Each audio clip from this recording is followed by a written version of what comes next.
I just beat Dark Souls 1 without leveling. This challenge is fairly straightforward, you just pick the class that starts at level 1 and then you go smack things until they die.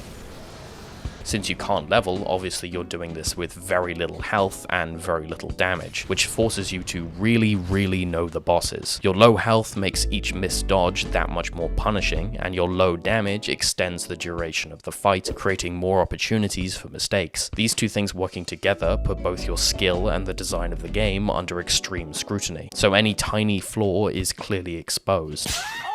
Outside of these two things though, being at level 1 also forces you to use different items and strategies to progress through the game, giving you a relatively fresh experience of something you may have beaten dozens of times. So let's see if all of this makes the game better. Also, if you enjoyed the video, press all the buttons down below, it really helps. Thanks. Weirdly, in Dark Souls 1, the class that starts at level 1 isn't the naked guy with the club, but the pyromancer, so that's what we have to choose. This gives us sort of strange stat allocation, which makes dex weapons much less viable.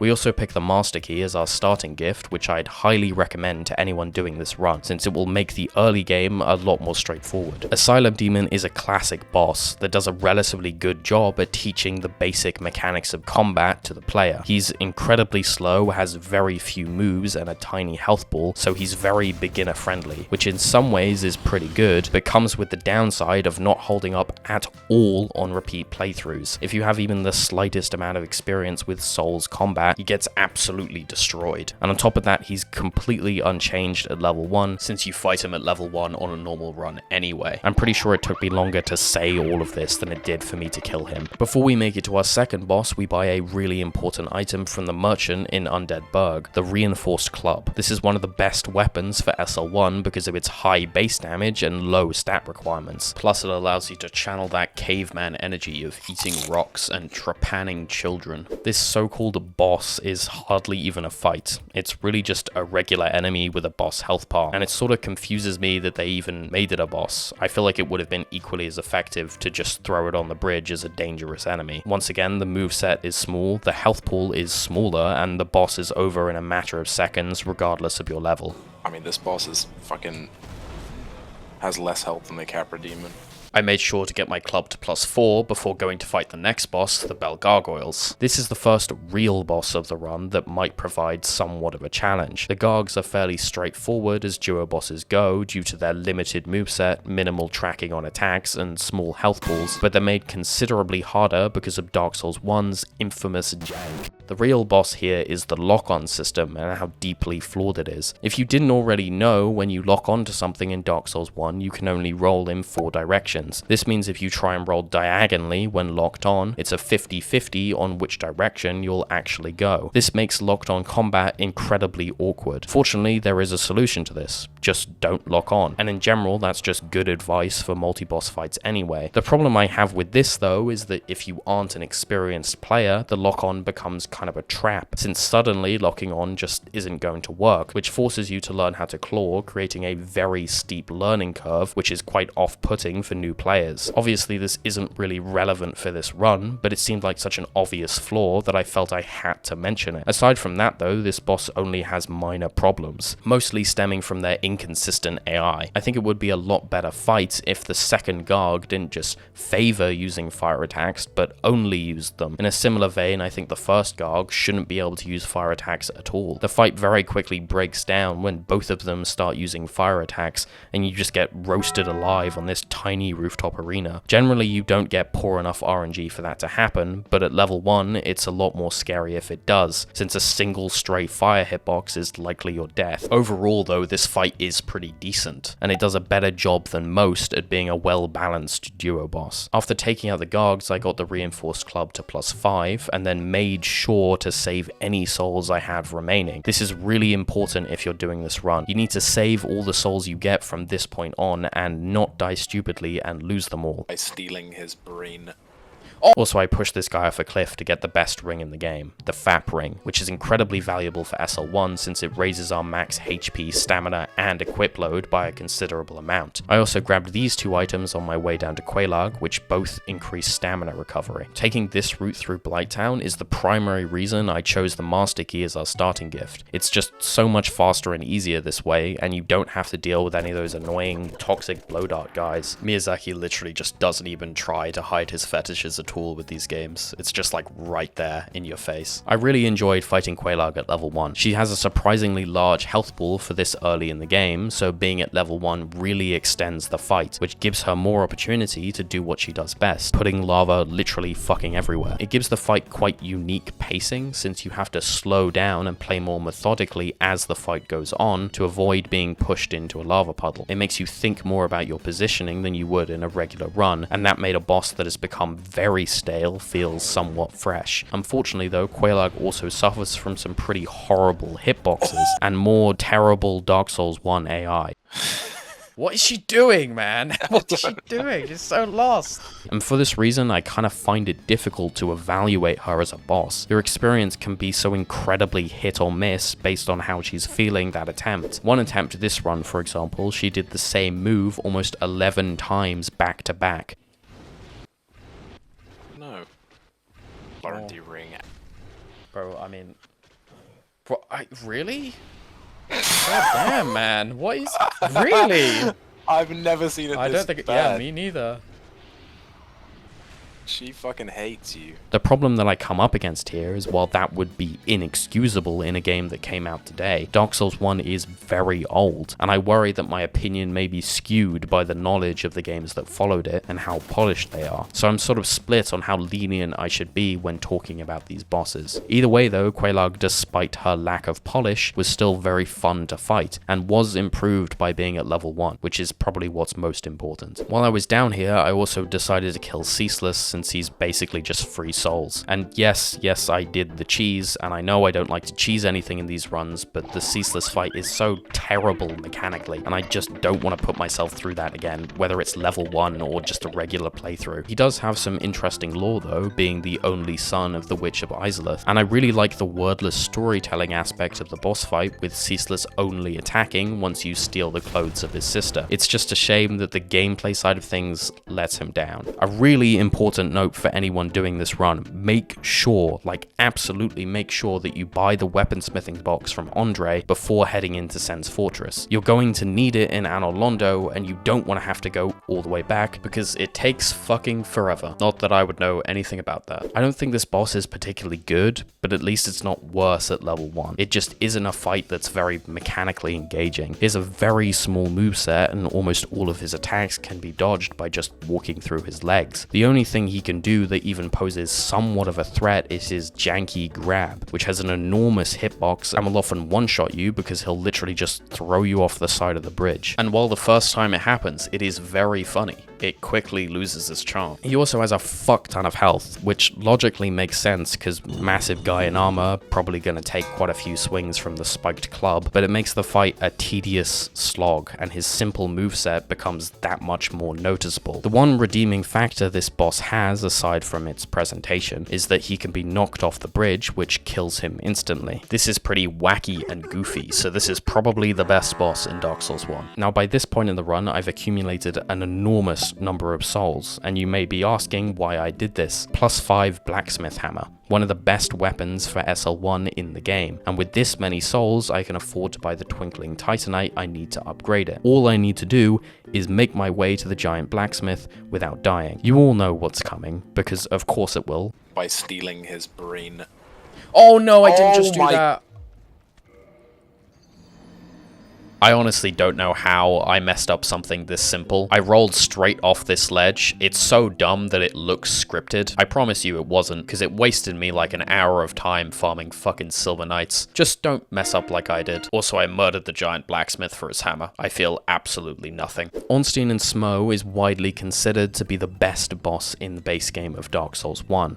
It's a massive spike in difficulty compared to everything up until this point, and that's because mistakes are punished far, far harder than any other boss, since you're actually fighting two pretty capable enemies at the same time that both deal a lot of damage. This narrowing of the margin of error, combined with the complexity and length of the fight, forces you to apply everything you've learned over the first half of the game, kind of like a final test to prove that you've grasped the core mechanics and aren't just hit trading your way through every engagement. Despite this high difficulty though, Ornstein and Smo manages to never feel too unbalanced. The fast and slow movesets of Ornstein and Smo respectively complement each other well enough that with enough patience and mastery over the game, you can find consistent and safe openings to attack. It's not the ideal duo boss, since there's still a decent amount of non-gameplay where you're just running away, waiting for an opening, but it's better than most, and that's pretty good for FromSoft's like 4th attempt at a duo boss. Predictably, the qualities I've just praised this boss for are enhanced by being at level 1. The already small margin of error Ornstein and Smo gives you is narrowed even further at level 1, with the fight taking much longer and attacking being that much more risky. It means you have to be very selective about which openings you take. I mean, I'm just the GOAT, to be quite honest with you. He says after hitting him once for the first time. And even manipulate the AI of enemies to a certain extent to create more safe openings. Unfortunately though, this boss is really let down by the abhorrent jank and brain-dead AI of Dark Souls 1. The worst offender is Ornstein's dash attack. I'm sure most of you know exactly what I'm talking about. As soon as I said that, you probably thought some vivid memories of absolute bullshit. Oh god. Oh, what the fuck is he doing? What is he doing?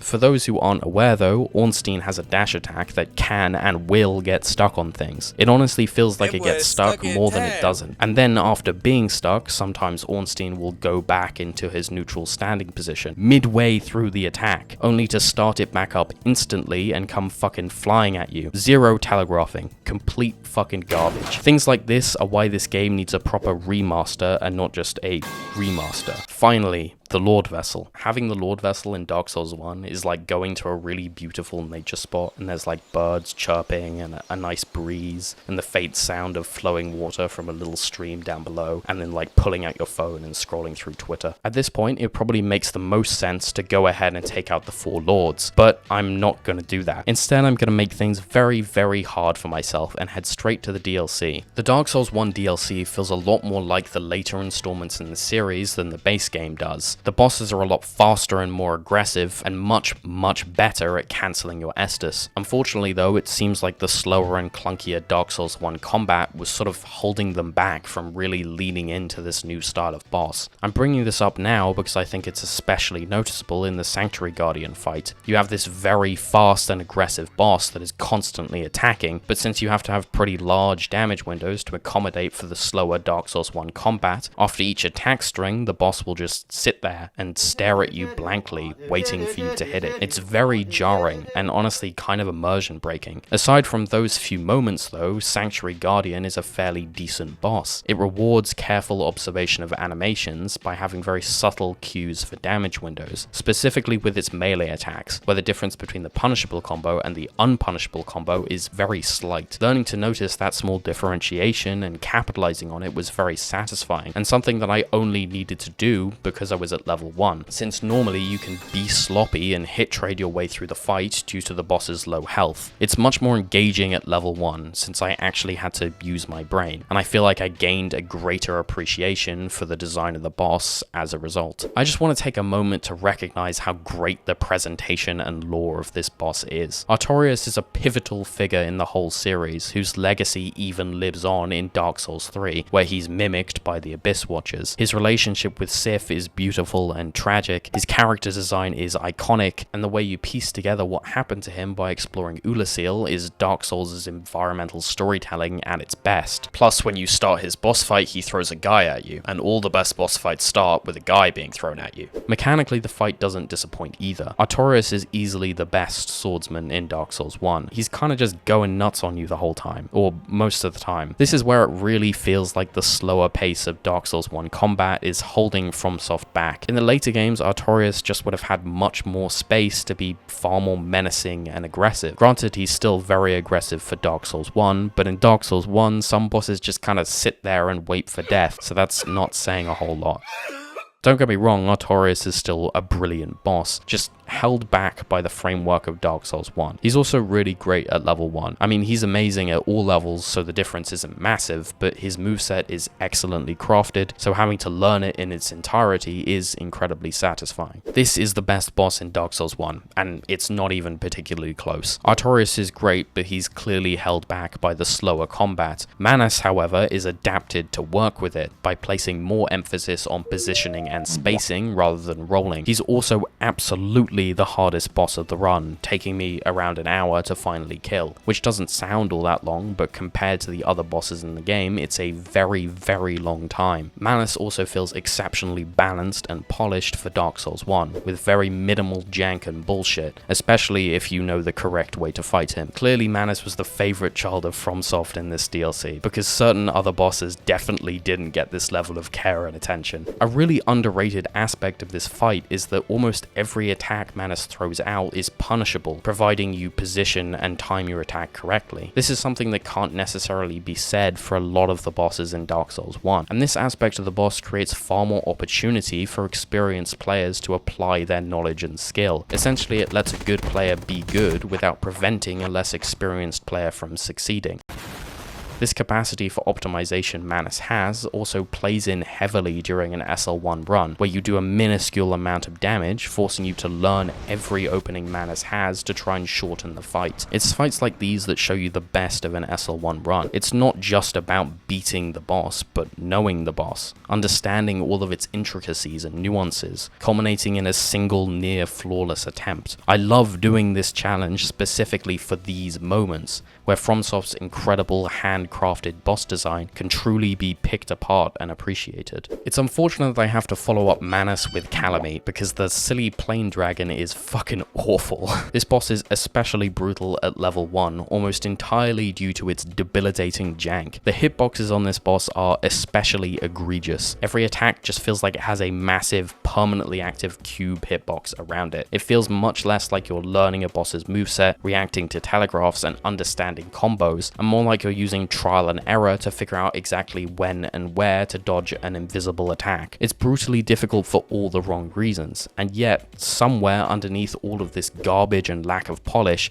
I do think there's a pretty decent boss. If Khalameet's moves were to work as intended, they wouldn't be too bad. He has a fairly large moveset of varied attacks that would be quite challenging to learn and dodge. Although his charges and swoops would still be some fucking bullshit as they always are, I could see the boss working pretty well. Oh my. It's things like this that make me lament that the Dark Souls remaster isn't really a remaster, but From Software just had to have that extra $60. Also, this runback fucking sucks. Seath is the first of the Lord Souls that I decided to do, mainly because I knew he would be a complete pushover. This boss is deeply underwhelming. He's built up as being this scary, huge dragon that's invincible with the scripted death you have to take earlier in the area, and then you get to him and he just dies. He crumples. Even with my level 1 damage, he just gets folded. The few attacks he does get to throw out before withering away are weak and ineffectual, which is something that can be said for the majority of his moveset. The most dangerous part of this fight is the mollusk that always chases you into the boss room. Pinwheel is an incredibly important boss for this run because it allows you to complete our granny cosplay. Cosplaying as the granny is actually required to beat this game at level 1. If you're doing this run, make sure that you grab the items behind the illusory fireplace in Anor Londo before making your way down to the Tomb of the Giants, especially the occult club that drops when you kill the mimic down there. You can turn that occult club into a divine club at Andre and use it to permanently kill skeletons, which is incredibly useful for the Nito fight. During the fight, I also highly recommend you stay at the front of the arena, because if you go to the back, it will activate the large skeletons, which are a real problem. I did so much preparation for this fight because Nito as a boss kind of fucking sucks, and honestly, so does his area and his run back. The skeleton spam in the fight makes the difficulty so incredibly purely artificial. The challenge of this boss actually has very little to do with the boss itself, and when you do eventually get to fight Nito, you find out that his moveset is incredibly weak and limited. It's mostly slow sword swings with little to no tracking. He also loves to spam this super obnoxious AoE attack that has way too much range and is essentially a get off me time waster move since you can't dodge it at close range. The one attack he has that actually feels unique and interesting is this one, where he stabs his sword into the ground and it comes up a second later below you. What's interesting about this attack is that you can dodge it by blocking while two-handing a weapon. The hitbox is only on the ground, so your character spreading their legs a bit during the blocking animation dodges it. Overall, this boss is very, very weak, and during level 1, I'd say it's borderline unbearable without a specific strategy. And while it's interesting to use a new strategy for this boss, it makes it extremely clear how deeply flawed the boss really is. They fucking love Asylum Demon in Dark Souls 1, man. He is present at 3 separate times. This one probably makes the most sense though, since Lost Isolith is the area that feels the most rushed and unfinished out of every area in the game. Demon Firesage is a very whatever boss. Personally, I feel like the Stray Demon moveset could do with a few more regular swings and a few less AoEs and stalling attacks, but let's be real, either way, this guy is dead pretty fast, so let's just move on. This arena is terrible. Centipede Demon actually has some interesting ideas. He's the only boss in the game where dismemberment isn't just limited to cutting the tail, and I imagine this is probably the birth of ideas that would go on to be a core aspect of Bloodborne's combat system, so I think Centipede Demon should be commended for at least being slightly experimental. The fight as a whole, though, is not very refined, the main issue here being the arena. The space you can actually fight the boss in is very limited, which pairs poorly with the large, writhing mass that is Centipede Demon. It also doesn't help that the boss's brain-dead AI often doesn't walk over to the platform you're standing on, instead opting to spam his unpunishable arm slam, which just wastes your time. At least when he finally makes his way over to you, he goes down really fast, even at level 1. This boss's reputation precedes it. Bed of Chaos is just as awful here as it always is. It's emblematic of how unfinished the second half of Dark Souls 1 is. The first 2 phases are bad but doable, but then you get to the third and...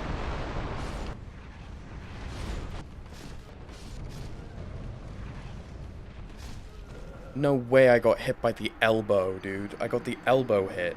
These hitboxes are just so garbage. It makes the dodge window minuscule, and even when you do land the dodge, there's a decent chance that you just get stuck on the hand anyway and dragged off into a hole. The only reason I managed to beat this boss on this run is because I got really, really lucky and the boss didn't do any sweep attacks. It's an enormous shame that the game didn't get the remaster it deserved, because the entire second half of the base game has so many good ideas that are just blatantly unfinished. If you're doing this run, good luck, because you're gonna be here for a while. Also, I hope you have the remaster, because your retinas will probably burn out from looking at Lost Isolith. This is my favorite boss in the base game of Dark Souls 1. Sif's story is tragic, and while that is expressed through gameplay with her limping when she's on low health, I think what really drove home the weight of my actions is this special cutscene you get if you save her in the DLC before fighting her in the base game. The softening of her expression as she recognizes you is what gets me. It makes me genuinely feel bad for fighting back. Or maybe it's just because I have a dog now. The mechanics of the fight itself are also pretty good. The only thing that's really lacking from Sif's moveset is an attack that properly punishes standing beneath her, since that's a far too effective strategy. All the attacks she does have, though, are very well telegraphed and satisfying to dodge. Sif is mostly the same at level 1 as she normally is, and honestly I kind of made a mistake fighting her this late on. On a normal playthrough, she's a perfectly reasonable challenge to take on before Anor Londo, and I kind of feel like I should have done the same here. The main issue with this boss isn't the boss itself, but the area that it's in. There's so much enemy spam in New Londo that it feels like I'm playing Dark Souls Scholar of the First Sin. It's so horribly obnoxious to run through, especially at level 1 where you aren't able to tank these bullshit attacks that will come through walls. The only redeeming factor is that you can skip the worst part of it by using a bow and firebombs, which I recommend you learn to do if you're doing this run. When I actually made it to the boss, I was pleasantly surprised by how enjoyable it was. At level 1, your damage sits right on the border, where if you don't make any major mistakes, you can barely take out each king before the next one spawns. It stands in vast contrast to a normal run, where you'd be so overpowered by this point that the kings would go down near instantly.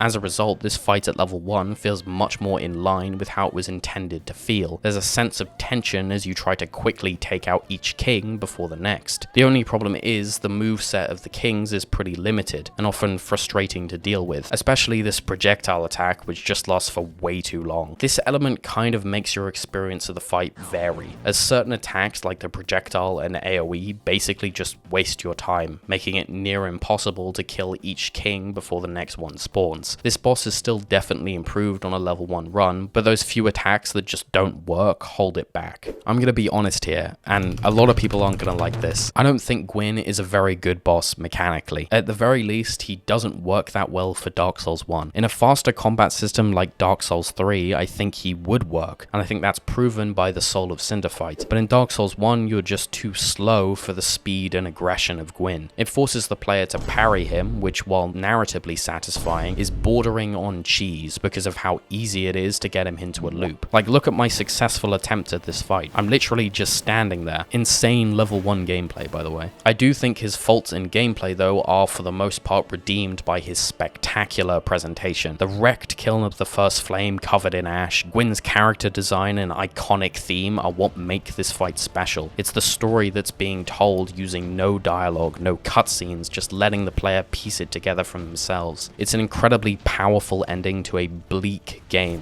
and for that aspect alone, I think Gwyn is one of the best bosses in Dark Souls 1. So, is Dark Souls 1 better at level 1? Yeah, it is. The vast majority of problems I had during this run are just as present in a normal playthrough, but what a normal playthrough doesn't have is the heights you get at level 1. The DLC alone with bosses like Manus and Artorias make this run at the very least worth doing. The one thing I would say though is don't do this as your first SL1 run. You'll get a much better SL1 experience out of Dark Souls 3 if you're looking for this kind of enjoyment from a Souls game. Dark Souls 1 SL1 is much more enjoyable if you've already figured out that SL1 is for you. I could easily see some of the quirks of Dark Souls 1 putting people off from the challenge before they get why it's interesting in the first place. So somehow, even though I'm on my third SL1 video, Dark Souls 3 SL1 remains the best SL1 experience.